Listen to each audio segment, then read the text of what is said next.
हम लोग तीन फंडामेंटल बात कह रहे हैं। हम लोग ये कह रहे हैं कि 0 से 15 साल तक, मतलब 10वीं 12वीं तक बच्चों को इतनी अच्छी शिक्षा दी जाए कि वो आगे चलकर व्यवस्था पर बोझ न बने। और इसको करने के लिए हम लोग को 10 वर्ष लगेंगे। ये भी बात मैं कह रहा हूं, ये चीज आसानी से हो नहीं सकती है। इसको करने में करीब 5 लाख करोड़ रुपया खर्च होगा। हर साल इसको हम लोग 50,000 करोड़ रुपया खर्च करके करेंगे, और जिसके तहत बिहार के हर प्रखंड में नेतरहाट जैसा एक विश्व स्तरीय विद्यालय हम लोग हर साल बनाएंगे, ताकि अगले 5 वर्षों में कम से कम हर प्रखंड में 5 नेतरहाट जैसे विद्यालय जरूर बन जाएं। अब आपका यह सवाल होगा, तब तक जब तक आप ये सुधार करोगे तब तक अभी जो बच्चे पढ़ रहे हैं उनका क्या होगा? उसके लिए हम लोग कह रहे हैं कि अगर आपके पास आपके इलाके में सरकारी स्कूल अच्छा नहीं है तो आप अपने बच्चे को प्राइवेट स्कूल में भेजिए, उसका फीस सरकार भरेगी। कई लोग ये कह रहे हैं कि भैया इससे तो सब लोग प्राइवेट में ही जाएगा। नहीं जाएगा। अगर पटना में आपको कहा जाए कि साइंस कॉलेज में आपका बच्चा पढ़ेगा कि प्राइवेट कॉलेज में पढ़ेगा, तो आप चाहेंगे कि नहीं, हमारा लड़का साइंस कॉलेज में पढ़े। दिल्ली में आपको ये अवसर दिया जाए कि हिंदू सेंट स्टीफेंस में आपका लड़का पढ़ेगा कि किसी प्राइवेट स्कूल में पढ़ेगा, आप कहेंगे नहीं, सेंट स्टीफेंस और हिंदू में पढ़ेगा। तो ये दुनिया भर का जो एक्सपीरियंस है कि अगर पब्लिक सेक्टर के स्कूल्स अच्छे हों, कॉलेज अच्छे हों, तो पीपल प्रेफर दैट। लोग हार्वर्ड जाना चाहते हैं, स्टैनफोर्ड जाना चाहते हैं, वहां प्राइवेट कॉलेज की रैंकिंग उससे कम है। तो जन स्वराज की शिक्षा को लेकर ये जो सोच है कि 15 साल से कम उम्र के बच्चों को इतनी अच्छी शिक्षा दी जाए ताकि वो व्यवस्था पर आगे चलकर बोझ ना बने। और अच्छी शिक्षा देने के लिए rather than making school in every village, we are saying कि हर प्रखंड में 5 से 10 अच्छे विद्यालय बनाए जाएं और लोगों को बस की सुविधा दी जाए, स्कूल बस की, ताकि बच्चे अच्छे स्कूल तक पहुंच सकें। और जब तक ये व्यवस्था को बनाने में जो 5 साल समय लगे, 10 साल, तब तक लोगों को प्राइवेट स्कूल में पढ़ने का ऑप्शन दिया जाए। दूसरी बात जो हम लोग कर रहे हैं, रोजगार की। 15 साल से 50 साल की उम्र के लोगों को अब वापस आप पढ़ाकर डॉक्टर इंजीनियर नहीं बना सकते। उनके हाथ में स्वरोजगार के लिए पूंजी दिया जाए। रोजगार कैसे आएगा? पहला बात हम लोग कह रहे हैं कि उसको पूंजी दिया जाए। बिहार में पूंजी की बहुत कमी है।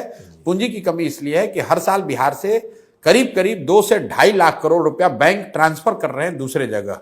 ये बिहार का पैसा है। बिहार का अगर सीडी रेशियो आप देखेंगे तो यहां देश के सीडी रेशियो 70 है, यहां पर 40 है। उसका मतलब यह है कि बिहार के लोग जो पैसा बिहार में जमा करते हैं, बैंक वो पैसा बिहार में इन्वेस्ट न करके बिहार के बाहर करते हैं।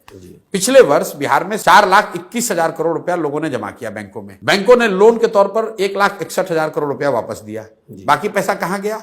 बाकी पैसा चला गया गुजरात, कर्नाटक, तमिलनाडु, मध्य प्रदेश, महाराष्ट्र, जहां पर लोगों उद्योग धंधे लगा रहे हैं। तो हम लोग की सोच यह है कि 3 चीज करके यहां स्वरोजगार पैदा किया जा सकता है। पहला, बैंकों के साथ मिलकर काम किया जाए ताकि यहां पूंजी उपलब्ध हो।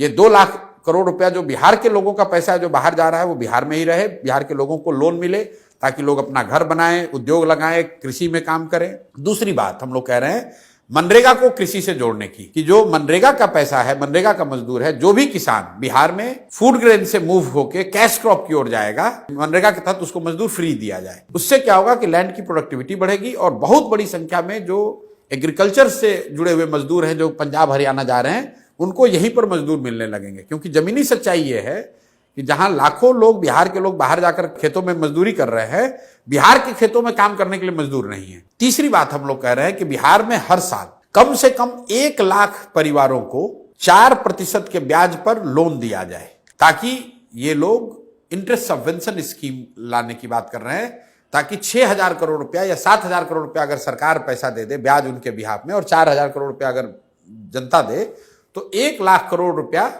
लोगों के हाथ में मिलेगा स्वरोजगार। तो हम लोग का मंत्र जो है वो शिक्षा और स्वरोजगार, पैसा और पूंजी, ये 2 चीज से बिहार का सुधार हो सकता है। जब लोगों को शिक्षा होगी और उनमें काम करने के लिए उनके पास पूंजी होगा, तो अपने आप बिहार में तरक्की होगी, अपने आप रोजगार आएगा, पलायन रुकेगा।